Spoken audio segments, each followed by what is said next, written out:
Brangūs žiūrovai, Lietuvos parama Ukrainai, jos nepriklausomybės, teritorijos, vientisumo ir savarankiškumo palaikymas nesudaro teisinių prielaidų pažeisti Lietuvos Respublikos konstituciją ir įstatymus. Nėra nė vienos man žinomos Ukrainą palaikančios valstybės, kuri gerbė ir savo valstybę, ir savo valstybės teisę, ir gerbė savo istoriją, kuri savo parlamento rūmose lygiavertiškai ir nuolat kabintų šalia savo valstybinės vėliavos kitos užsienio, pavyzdžiui, Ukrainos vėliavos.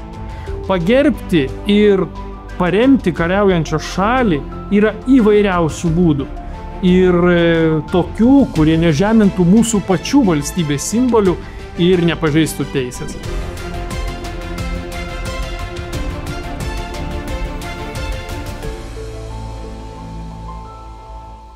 Labadiena. Politinė ir Seimo darbo apžvalga, kas vyko šią savaitę.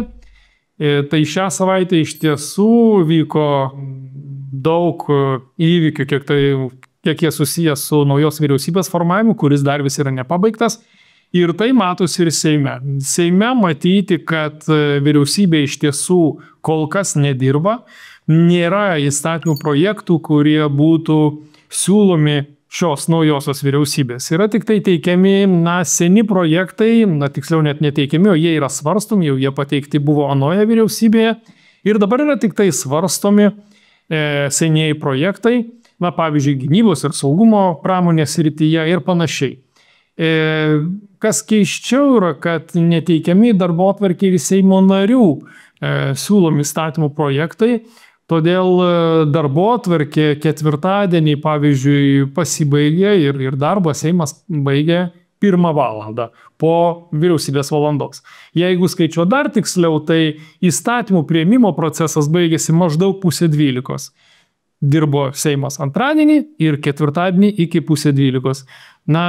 Su tokiais tempais tikrai jokių pasikeitimų ar jokių kažkokių naujų ir gerų visuomeniai ir Lietuvai sprendimų tikėtis neverta. Ketvirtadienį taip pat vyko, jau prieš pat pabaigą, prieš vyriausybės valandą, vyko Ingos Ruginienės atsakymai dėl kultūros ministerijos ir kultūros darbuotojų ir meno darbuotojų protestų. Kaip jie prasidėjo, tai gana įdomus aspektas tuo, kad akivaizdu, kad tie protestai buvo prasidėję ir prasidėjo jie nuo opozicijos, skatinami opozicijos. Pamenate, Šimonytės vyriausybėje liberalai buvo atsakingi už kultūros ministeriją. Akivaizdu, kad jie ir savus labiau pagerbė, savus labiau paaukštino ir pastatė į pozicijas. Todėl pakankamai nesudėtinga buvo šią bendruomenę sutelkti, kai buvo pasiūlytas į kultūros ministeriją ministras, kuris mano supratimu buvo tiesiog nekompetentingas. Ir mes galime sutikti, nesutikti, mylėti ar nemylėti, norėti, kad galėtų Nemuno aušra siūlyti vienus ar kitus ministrus, bet kokia bebūtų organizacija pasiūliusi šį asmenį, kiekvieną sutiksite, kad neturint nei jokios vadybinės patirties, neturint nei jokios kultūros darbo sferoje patirties, į tokią poziciją eiti iš tiesų rizikinga, turint minti, kad opozicija yra labai sutelkta ir iš tiesų moka, geba ir yra gudriai veikia politinėje arenoje. Tai štai tokia situacija atsitiko, kultūros darbuotojai nors ir inspiruoti liberalų sąjūdžio, vis tik tai jie vėliau į jų gretas apsijungė ir daugiau menininkų ir kultūros darbuotojų, nes akivaizdu, kad asmuo, kuris yra siūlomas ministru, yra netinkamas. Tai nebuvo pirmas asmuo, kuris buvo netinkamas į savo pareigas, tokių ministrų Lietuva turėjo ne vieną. Bet čia suveikė jau ir, kaip jau minėjau, labai tiksli ir išmintinga ir taikli opozicijos veikla. Visi žmonės turi teisę oponuoti, teisę rinktis į mitingus, teisę reikalauti. Klausimas tik, kaip į tos reikalavimus reaguoja esanti valdžia. Ir štai čia mes turėjome šiokią tokią problemą, kaip į tai buvo sureaguota. Visų pirma, klaidos prasidėjo nuo to, kai buvo nuspręsta keistis ministerijomis. Jeigu jau buvo Nemuno aušrai pažadėta energetikos ministerija, tokia pozicija ir turėjo būti išlaikyta ir nepradėta keistis kultūra ar kažko kitu. Taip atsitiko, kas kaltas, tegul koalicijos partneriai ieško tarpusavyje, bet dabar situacija yra tokia, kad visi absoliučiai daugumos koalicijos partneriai yra priversti ieškoti išeities, nes vyriausybė, kaip jau minėjau, realiai nedirba tokiu tempu, kokiu turėtų dirbti, o gyventojai pavargo nuo nuolatinio triukšmo ir nuo nuolatinio negebėjimo sutarti ir pasiūlyti normalius kandidatus. Šeštadienį socialdemokratų taryba rinksis, kalbu būsimuoju laiku, nes laidą įrašinėju penktadienį ryte, taigi rinksis į susitikimą ir spręs, ką toliau daryti. Akivaizdu, kad sprendimas turi būti kuo greitesnis. Mano vertinimu, išeities vėl keistis ministerijomis socialdemokratai neieškos. Tai būtų be galo rizikinga, nes pasiūlius dar vieną ministeriją, tas kultūros ir meno darbuotojų nepasitenkinimas gali persipilti ir į kitas sritis. Na štai medikai jau iš karto pasakė, mes nenorim kito ministro, mums tinka tas, kuris dabar yra. Kils galbūt lygiai tas pats ir žemės ūkyje ir dar kažkur kitur. Todėl šiuo metu Nemuno aušra turi dvi ministerijas, žemės ūkį ir aplinkos apsaugos. Manytina, aš galvočiau, kad sprendimas, kurį jie galėtų priimti, jis yra panašus tą, kurį siūlė ir Vytenis Povilas Andriukaitis, beje, išmintingai labai pasakęs, kad vėlgi lygiai taip pat, kaip ir aš minėjau nuo pat pradžios, buvo padaryta klaida, keičiantis ministerijom ir Nemuno aušrai atsitraukiant nuo energetikos ministerijos ir perinant kultūros ministeriją. Taigi, apibendrinant, galvoju, kad socialdemokratai turėtų toliau siūlyti į kultūros ministeriją kultūros ministrą, o Nemuno aušra tikrai turėtų toliau siūlyti energetikos ministrą ir tokiu būdu spręsti konfliktą kultūros bendruomenėje, atsiradusi konfliktą visuomenėje ir visuomenės skaldymą ir šiek tiek nuraminti. Kitas dalykas, kad tai vėluojama ir ko gero, kad toksai veiksmas permesto atsakomybę vėlgi prezidentui, nes prezidentas po vyriausybės patvirtinimo skiria arba atšaukia ministrus. Čia įdomi detalė yra, kad prieš tai, kol yra suformuojama vyriausybė, jeigu jį laiku nesuformuojama, galima, paleisti Seimą arba kviesti išankstinius rinkimus. Šiuo atvejugi jokių išankstinių rinkimų negrėsia. Ir ministrai eina savo pareigas, tol, kol prezidentas nenusprendžia atleisti vieno ir nenusprendžia paskirti kito. Taigi, vyriausybė suformuota, ministrai turėtų būti nedelsiant paskirti, už tą paskirimą yra atsakinga premjerė, siūlanti ministrus ir prezidentas, kuris tos ministrus tvirtina. Viskas. Išsispręstų visi konfliktai.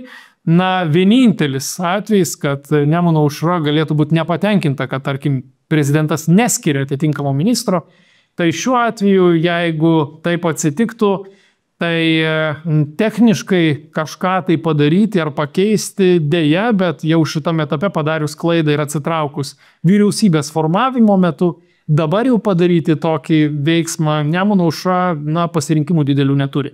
Realiai pasirinkimas Nemuno aušros tai būtų vienas, tai yra išeiti iš koalicijos ir siekti pirmalaikių rinkimų, jeigu jau jie tikrai galvoja, kad tai yra toks didžiulis pažeidimas, kad dėl to reikėtų griauti visą Seimą. Bet aš esu tikras, kad Nemuno aušra tiesiog nerastų palaikymo Seime, išėjus iš koalicijos, nes tam reikėtų pareikšti nepasitikėjimą visą vyriausybę. Mano įsitikinimu tokio sprendimo nepalaikytų net ir opozicinės partijos. Todėl Nemuno aušrai tikrai racionalu dabar jau padarius net keletą klaidų, dirbti toliau su tais ministrais, kuriuos turi, gauti poziciją Seime ir bandyti dar vis kažkaip išsireikalauti energetikos ministro ir išskaidrinti Ignitį. Ar taip atsitiks? Nežinau, pamatysim. Man buvo ir iki šiol gaila, kad nei Igničio išskaidrinimui, nei nacionalinio transliuotojo skaidrinimui, nei kitų sričių kol kas rimtų pokyčių ir pasikeitimų nematyti, kaip ir KGB sąrašų išviešinime. Tai tiek apie bendrą politinę darbotvarkę, toliau kalbėsiu ir padiskutuokime apie tai, ką aš veikiau ir kokios buvo iniciatyvos šią savaitę. Pateikiau įstatymo projektą Baudžiamojo kodekso pasiūlymą dėl to, kad už viešą kvietimą žudyti arba žaloti konkretų asmenį, sunkiai sužaloti kito asmens sveikatą, kad toks veiksmas būtų pripažintas baudžiamuoju nusikaltimu.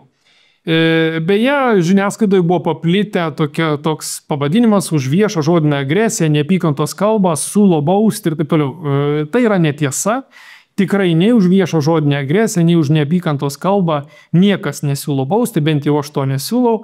Aš kviečiau uždrausti viešai kviesti žudyti konkretų žmogų arba viešai kviesti sužaloti kito asmens sveikatą.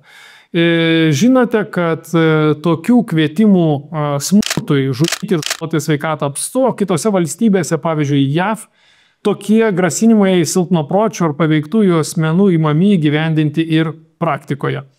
Šiuo metu galiojantis 145 Baudžiamojo kodekso straipsnis draudžia grasinimą nužudyti ar sunkiai sužaloti asmens sveikatą, tačiau toks grasinimas turi būti realus. Kitaip tariant, tas asmuo, kuris grasina, turi turėti realias galimybės ir realius ketinimus jį įgyvendinti. Jeigu tai yra tiesiog kvietimas nužudyti žmogų konkretų arba kvietimas sužaloti to asmens sveikatą, bet kviečiantis neturi realių ketinimų ar realių galimybių pats to įvykdyti, atsakomybės realiai nebus. Mano siūlymas yra išspręsti šią teisės spragą ir kviesti taikesnį visuomenę, kad kvietimų žudyti, kvietimų žaloti sveikatą nebūtų. O tai, kaip buvo mano šis pasiūlymas apibendrintas žiniasklaidoje, tai yra painiojama su Baudžiamojo kodekso 170 straipsniu, jau dabar galiojančiu, kuris draudžia neapykantos kalbą prieš asmenų grupės, nekeičiu nieko dispozicijoje, palieku taip, kaip yra, nežinau, kad šitame Seime net ir pajudinti šio straipsnio būtų neįmanoma.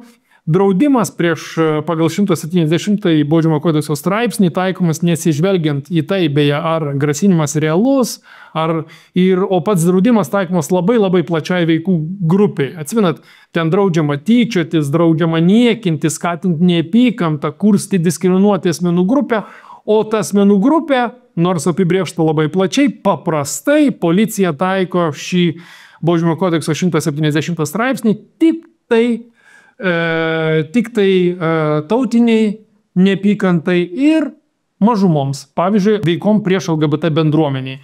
Ir blogiausia yra tai, kad 170 straipsnis, jo formuluotė yra tiek plati, kad realiai kriminalizuoja bet kokią išraiškingesnę kalbą.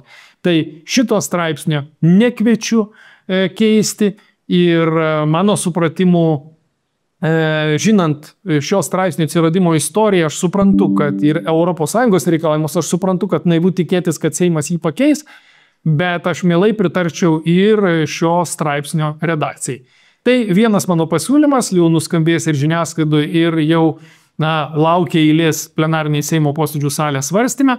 Antras, tai buvo vėliavos klausimas. Aš kreipiausi į Seimo kanceliariją, prašydamas atsakymų dėl nuolat pakabintos užsienio vėliavos Seime. Nuolatinis užsienio valstybės vėliavos pakabinimas lygiavertiškai su mūsų trispalve, mano nuomonė, pažeidžia Lietuvos Respublikos konstituciją bei valstybės vėliavos ir kitų vėliavų įstatymą. Kreipiausi į Seimo vadovybę, klausdamas, kokiu pagrindu Ukrainos valstybės vėliava yra pakabinta Seimo posėdžių salėje greta ir lygiavertiškai su Lietuvos valstybės vėliava. Paprašiau sprendimų konkrečių, kurių pagrindų buvo nuspręsta nuolat pakabinti užsienio valstybės vėliavą lygiavertiškai šalia Lietuvos vėliavos Lietuvos Respublikos Seimo posėdžių salėje. Pasirodo, kad tokių sprendimų tiesiog nėra. Neretai socialinėje paskyroje paskelbęs apie tai, žiniasklaidoje, kai buvo paskelbta, sulaukiu įvairių diskusijų apie tai, kad tai yra mūsų parama Ukrainai ir panašiai.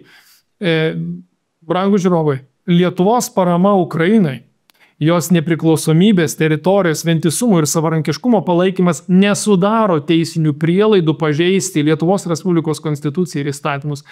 nėra nė vienos man žinomos, jeigu žinote, praneškite su nuotraukomis, su įrodymais, nė vienos man žinomos Ukrainą palaikančios valstybės, kuri gerbė ir savo valstybę, ir savo valstybės teisę, ir gerbė savo istoriją, kuri savo parlamento rūmose lygiavertiškai ir nuolat kabintų šalia savo valstybinės vėliavos kitos užsienio, pavyzdžiui, Ukrainos vėliavos. Pagerbti ir paremti kariaujančią šalį yra įvairiausių būdų. Ir tokių, kurie nežemintų mūsų pačių valstybės simbolių ir nepažeistų teisės. Na, pavyzdžiui, galima atskirai skirti pagarbos vietą Seimo posėdžių salėje Ukrainos vėliavai, Ukrainos atributikai, kariams, ar net ir atskirą salę, ne plenarinių posėdžių, bet tų salių Seimas turi tikrai daug, paskirti besiginančios valstybės atributikai. Tam laiko buvo 3,5 metų, bet iki šiol Seimas, būdama institucija, kuri turi rodyti pagarbą teisėjai, turi rodyti pagarbos savo valstybei pavyzdį, deja šio testo neišlaiko. Daugiau nei 3 metus Seimas pažeidinėjo teisę ir tą girdėjote, nebuvo jokio formalaus teisės akto leidžiančio Seimo plenarinių posėdžių salėje nuolat ir lygiavertiškai kabinti kitų užsienio valstybių vėliavų. Tai paaiškėjo po mano kreipimosi į Seimo valdybą. Kažkokių oficialių sprendimų tikrai nebuvo, mes bent jau neaptinkam. Tiesiog ta vėliava yra šiandieną mūsų posėdžių salėje. Seimo valdyba dabar laikinai nusprendė palikti kartu, taip kaip yra Ukrainos ir Lietuvos vėliavas, bent jau laikinai bandyti išspręsti šitą klausimą, tol kol pasikreipusi vyriausybė nepatars, ką daryti toliau ir kaip reikėtų keisti įstatymą. Na, įdomu, kaip galima pakeisti įstatymą, jeigu yra noras nuolat ir lygiavertiškai kabinti užsienio valstybės vėliavą šalia mūsų valstybės vėliavos. Pamatysime, ką atsakys vyriausybė. Beje, įstatymų pakeitimo iniciatyvo jau buvo. 23 ir 24 metais Šimonytės vyriausybė ir keli parlamentarai jau siūlė, kaip įteisinti kitų valstybių vėliavas parlamente, mūsų parlamente ir kitur. Tačiau pati Šimonytė 2024 metais atsisakė teikti į Seimo plenarinių posėdžių salę šiuos projektus. O aš priminsiu, kokie jie buvo. Pavilonis, konservatorius, 23 metai, jisai siūlė tokią formuluotę: demokratinių užsienio valstybių, prieš kurias vykdoma karinė agresija, kai Seimo sprendimu tokia agresija pripažinta ir išreikštas palaikymas tokiai užsienio valstybei, vėliavos taip pat gali būti nuolat iškeliamos prie, virš ar ant Lietuvos Respublikos valstybės ar savivaldybių institucijų ir įstaigų pastatų. Neatskirsite, kokioje valstybėje gyvena, Lietuvoje ar dar toj užsienio valstybėje, kurios vėliava nuolat pabrėžiu, bus iškeltos virš pastatų. Šitas projektas nepraeis, nebuvo svarstytas net. Na, o vėliau buvo pateiktas 24 metais diskutuotas pasiūlymas tą vėliavų įstatymą padaryti konstituciniu įstatymu, priimti kaip konstituciniu įstatymu ir vėliavų kabinimą, vėliavų iškelimą pavesti realiai vyriausybei. Cituoju, užsienio valstybių vėliavos gali būti keliamos ir kitais atvejais, kuriuos nustato vyriausybė, atsižvelgdama į Lietuvos Respublikos užsienio politikos ir nacionalinio saugumo interesus. Mano įsitikinimas, tokia formuluotė pažeistų Lietuvos Respublikos konstituciją, jei tai būtų nuolatinis ir lygiavertis su Lietuvos valstybės vėliava. Savo valstybę turėtumėm gerbti. Ir man labai įdomu, ar socialdemokratai tęs šitą Šimonytės tradiciją negerbti savo valstybės vėliavos, savo valstybės atributikos. Šimonytė beje neišdrįso tai įteisinti įstatymu, kuris, kaip minėjau, mano nuomonė, prieštarautų konstitucijai, prieštarautų valstybingumui, prieštarautų mūsų didžiavyrių, paaukojusi gyvybę už Lietuvos nepriklausomybę atminimui. Ar norės to keliu sekti socialdemokratai? Pamatysime. O aš savo ruožtu dėsiu visas pastangas, kad kiek tai yra mano galioje, kad tokios iniciatyvos nebūtų Seime priimtos. Na, o ką dar turėjome tokio Seime, be šitų iniciatyvų, kurias aš kaip Seimo narys pateikiau praeitą savaitę, tai be Seimo projektų ir įstatymų tokios įdomesnės iniciatyvos buvo pirmasis veiksmas ir įdomus balsavimas buvo Seime dėl dar vieno Seimo nario patraukimo baudžiamojon atsakomybėn. Tai buvo Seimo narys Saulius Bucevičius. Vėlgi tie patys čekučiai. Ir Saulius Bucevičius atsisakė pats savo teisinės neliečiamybės. Ir Seimas pritarė tokiam jo atsisakymui, bet čia įdomiausia yra aspektas, kurio niekas iki šiol neaptarė. Saulių Bucevičių kaltina prokuratūra pasisavinus galimai 800 eurų. Dėl 800 eurų generalinė prokurorė eilinį kartą atvyko į Seimą ir eilinį kartą pasakojo apie tai, kad reikia Seimo narį patraukti baudžiamojon atsakomybę. Na, aš suprantu, kad ir 800 eurų, yra daug ir tikrai nedera Seimo nariui, jeigu iš tiesų tokia veika yra tikra ir paaiškės, kad jisai padarė tas veikas. Bet, tikrai mūsų valstybė yra ženkliai didesnių sumų, jau nekalbant apie tūkstantinės sumas, bet kalbant apie net ir milijoninės sumas, kurių prokuratūra iki šiol negeba išspręsti. Prisiminkite vien Vilniaus stadiono statybos peripetijas, prokuratūros sutartį dėl, beje, Žalgirio stadiono teritorijos užstatymo. Atsimenat, kur įmonė susimokėjo 1 milijoną eurų ir jokios bylos nebeliko, ginant viešą interesą. Prisiminkite ir naująjį stadiono statybą, ir 40 beveik dingusių milijonų lošimų namuose. Prisiminkite kitus atvejus, kurie buvo, tarkime, FoxPay istorijoje. Monika Navickienė, skrydis į Dubajų su privačiu lėktuvu, arba kokie nors ESO 160 milijonų surinktų iš gyventojų. Vėlgi, nei viešo intereso gynimo nepradėta procedūros, nei pradėtas ikiteisminis tyrimas.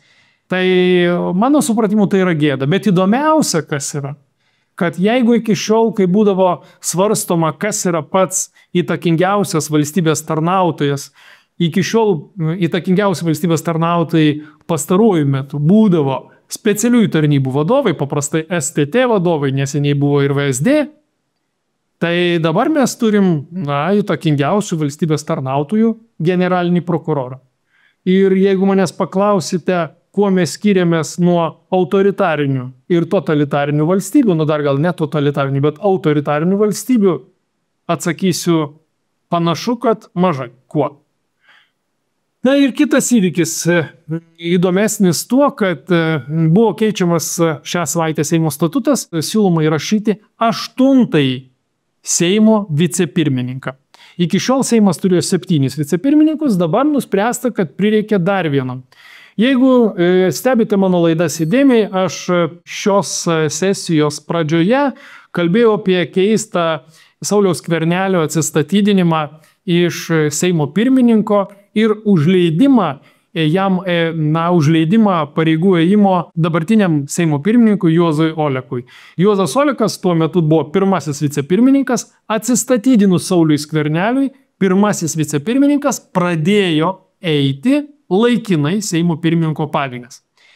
O tuo metu kaip tik klibėjo koalicija. Žemaitaitis sakė, aš nebalsuosiu, netvirtinsim ir taip toliau. Veiksmas, kai Saulius Skvernelis atsistatydino, leisdamas pirmajam vicepirmininkui laikinai eiti Seimo pirmininko pareigas, realiai teisino Juozo Oleko galimybės, kad ir laikinai, bet nuolat eiti Seimo vicepirmininko pareigas be rinkimų Seime. Tai supratęs ir Nemuno aušros lyderis neturėjo kur dėtis, mano supratimu. Ir, nepaisant to, kad šnekėjo, kad nepriimsiu jokių sprendimų, kol nebus patvirtinti ministrai ir kiti dėmenys, prabalsavo ir patvirtino Juozą Oleką jau Seimo pirmininku. Aš tada klausiau, ką turėjo pažadėti Juozas Olekas Sauliui Skverneliui, kad šis pats be Seimo sprendimo atsistatydintų ir užleistų vietą Juozui Olekui.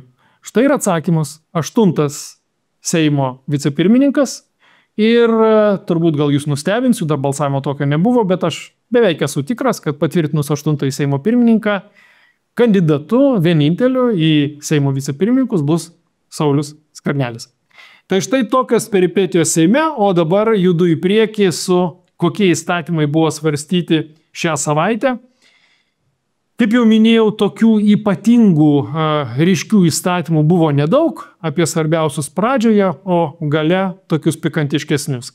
Taigi buvo įdomesnis įstatymas papildomas savanoriškojo pensijų kaupimo įstatymas.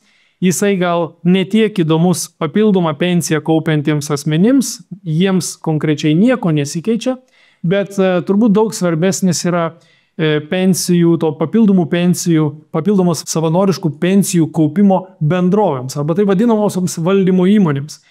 Iš tiesų stiprinama jų atsakomybė, stiprinamas jų lėšų, nuosavybės pakankamumas, nuosavų lėšų rodikliai tikslinami.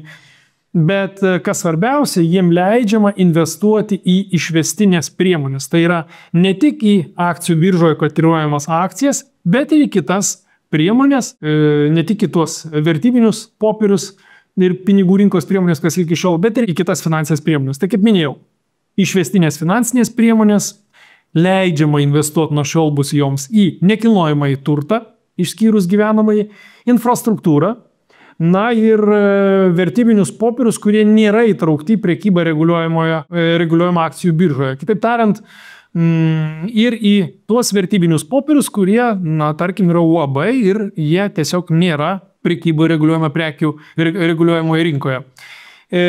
Įdomus pokyčiai, man ypatingai pastarasis įdomus, nes leidžia investuoti į bendrovės, kurios nėra prižiūrimos biržos. Toks gana rizikingas sprendimas, nes tokia bendrovė gali, kaip greit susikūrė, greit auga, gali greit ir bankrutuoti.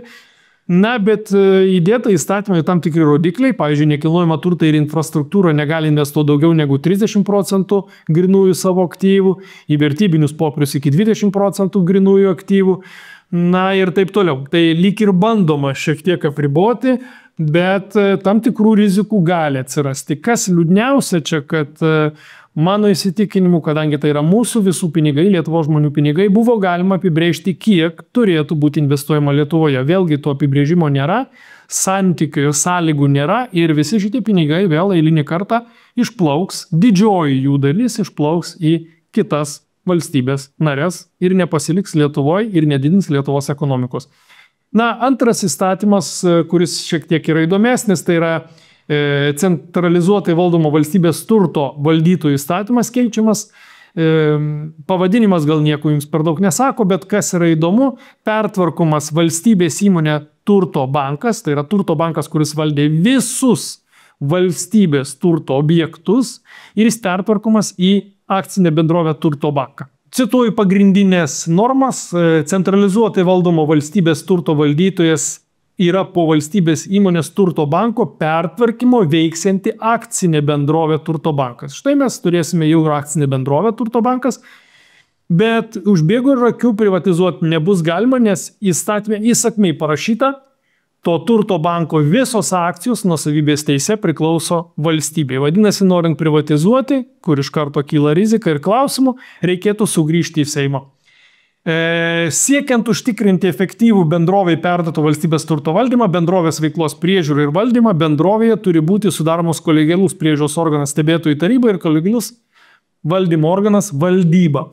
Ir štai čia yra gana svarbus klausimas dėl to, kad, kaip žinote, Ignityje, kitose didelėse akcinėse bendrovėse valdybos ir tarybos yra sudaromos su nepriklausomais ekspertais ir tie nepriklausomi ekspertai neretai nesirūpina valstybės interesais, o rūpinasi tik tai tos įmonės interesais. Na, viliuosi, kad čia to neatsitiks, nes akcinė bendrovė Turto bankas turės priklausyti nuolat valstybei, logiška turės vykdyti valstybės interesą.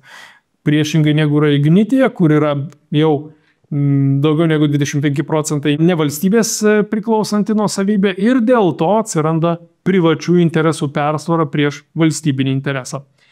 Na ir trečias įstatymas, kuris buvo svarstomas, galbūt į kurį reikėtų atkreipti dėmesį, tai yra rinkimų kodekso pakeitimai. Gal gyventojams ne tiek jums įdomu, žiūrovams, kiek galbūt mintis pagrindinė ta, kad siaurinamos politikų, buvusių ir esamų politikų ir ateityje būsiančių politikų galimybės reklamuotis labai griežtai. Vėlgi, įstatymas čia jau ne Lietuvos sukurtas, tai yra reglamentas ES, atėjęs iš ES.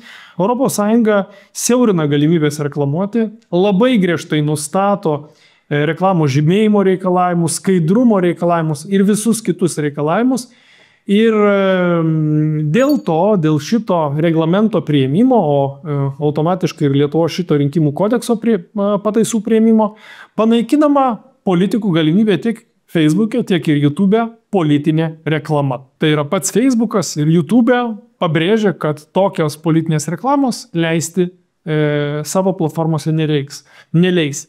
Gal kai kurios ir erzindavo tą politinę reklamą, bet tai būdavo tik tai vienintelis būdas, kaip gali nežinomas asmuo tapti matomų, žinomesni politikoje. Mano supratimu, siaurindami galimybės per socialinius tinklus leisti žmonėms pažinti naujosius politikus, mes tiesiog mažiname savo pasirinkimo galimybę. Ir tai yra iš tiesų labai liūdna. Ko nebuvo Seime beje pateikta, tai nebuvo pateikta Lietuvos nacionalinio radijo ir televizijos įstatymo pakeitimas. Tuo pakeitimu norėjo dar kartą apsvarstyti, kokias lėšas gaus kitais metais Lietuvos nacionalinis radijas ir televizija, kažkodėl buvo išimta iš darbotvarkės.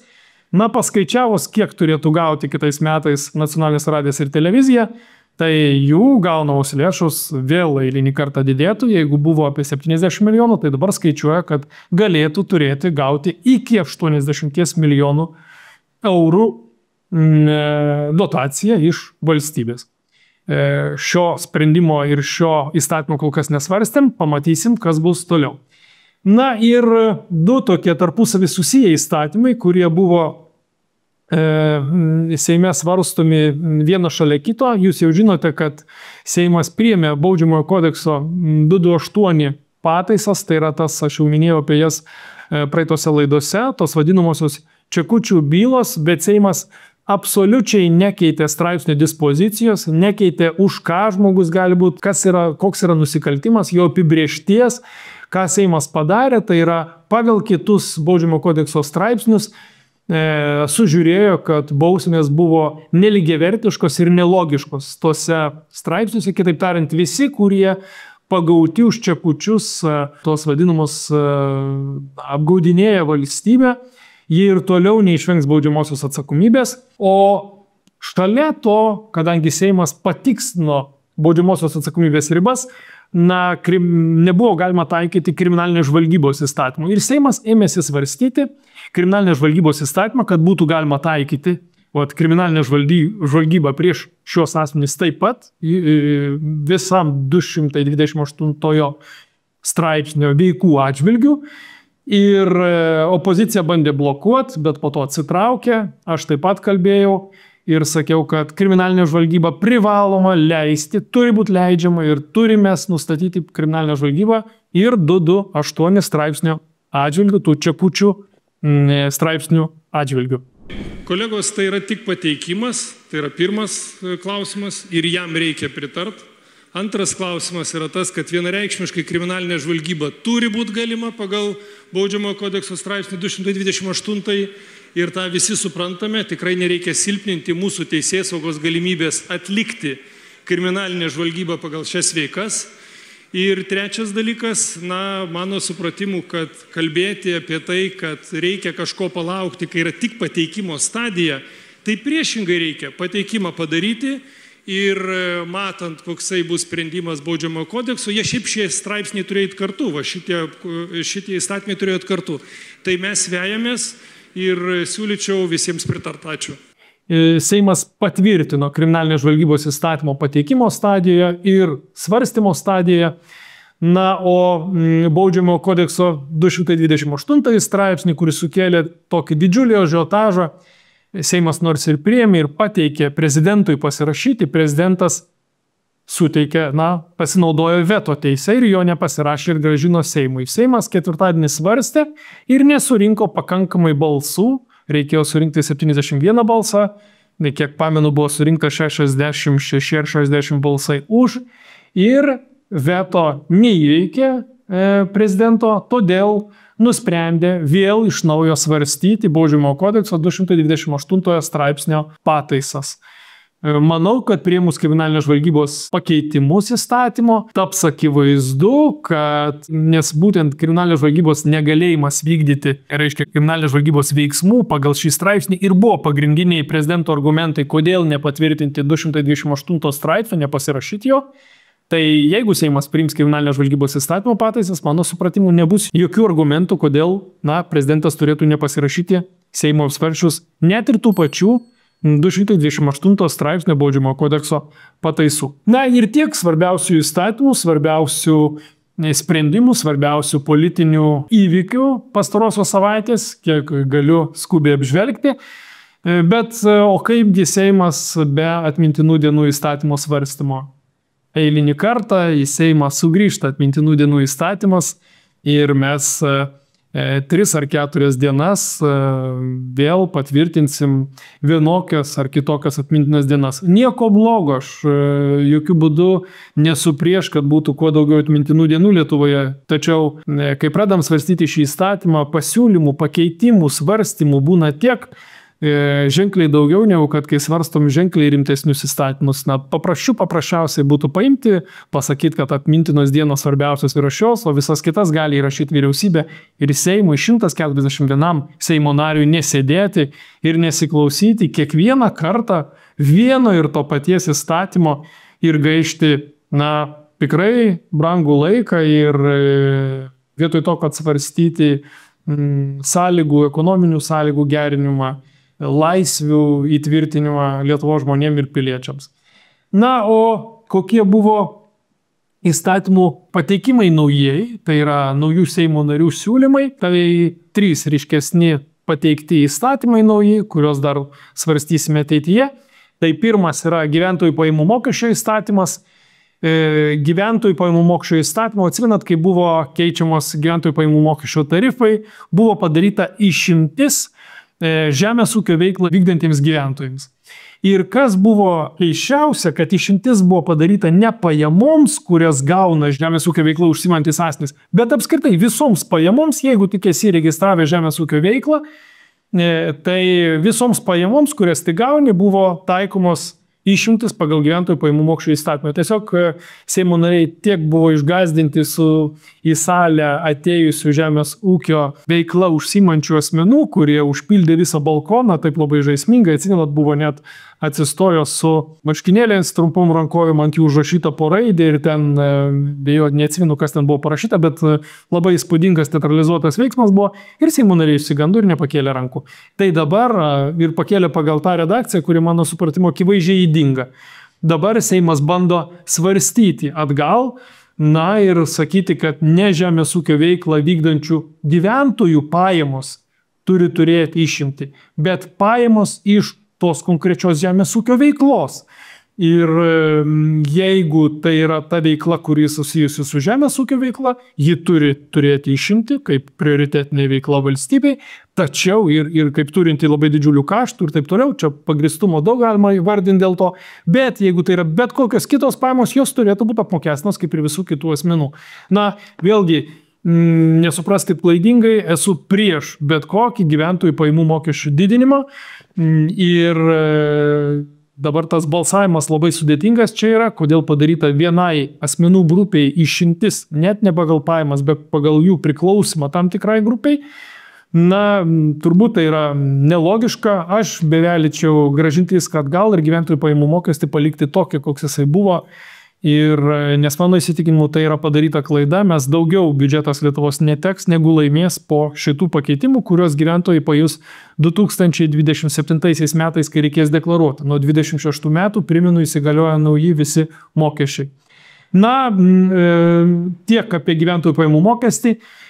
Dar vienas įdomus įstatymo projektas, saugaus eismo automobilių keliais įstatymas. Tiesiog tiems, kurie nori įsigyti motociklo teises, tai yra vadinamąją A kategoriją. Tai turėkit minti, kad Seimas pateikimo metu pritarė ir pradeda svarstyti, kad asmenys, kurie turi teisę vairuoti B, C ar D kategorijų transporto priemonės, tame tarpe lengvus automobilius, jiems suteikiama teisė vairuoti, turėtų būti suteikiama teisė vairuoti A kategorijos transporto priemonės, tai yra motociklus, po to, kai jie išlaikys vairavimo praktinį egzaminą. Tai yra nereikės teorinės dalis. Iki šiol buvo apibūdinta, kaip kai jie išlaiko egzaminą ir tas egzaminas susideda iš praktinės ir teorinės dalių, dabar norima pasakyti, kad jeigu jau kartą asmo išlaikęs teorinį egzaminą, jam jisai galios ir A kategorijos atžvilgių, tačiau reikės išlaikyti praktinį egzaminą. Mano supratimu visiškai savalaikės ir visiškai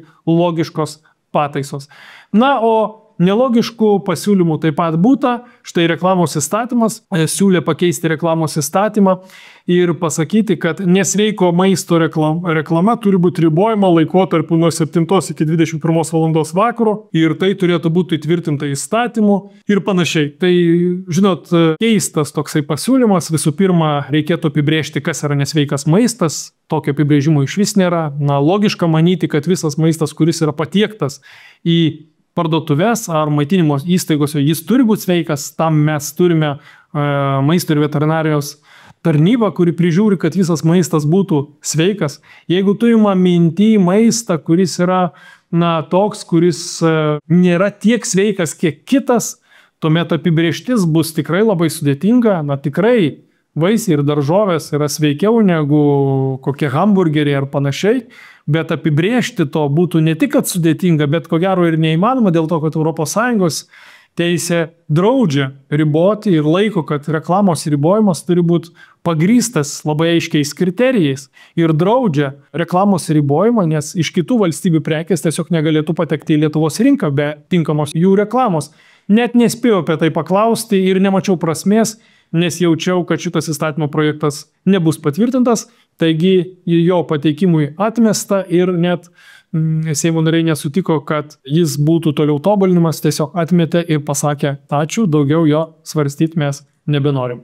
Tiek apie praeitos savaitės, šios darbis, bet jau praėjusios savaitės politinius įvykius ir įvykius Seimo įstatymo projektus. Ačiū, kad žiūrėjote ir iki kitų kartų.